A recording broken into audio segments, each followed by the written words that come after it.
5 small practices that you can bring in your daily life to eat your food mindfully are: Number 1. Before eating, always assess your hunger. Always take a smaller quantity of food in your plate than you think you might eat. In this manner, you not only avoid throwing the food into the dustbin or wasting it, but you also save yourself from overeating. Number 2.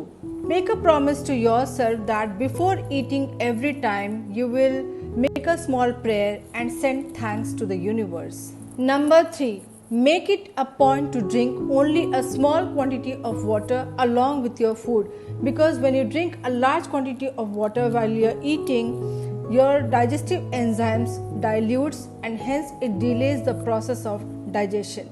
Number 4. Eat slow.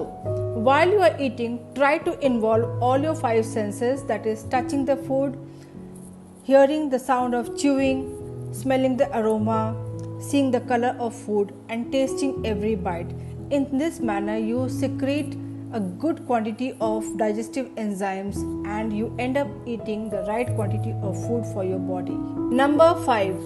While you are eating, keep all the gadgets away. Don't play TV or mobile while you are eating.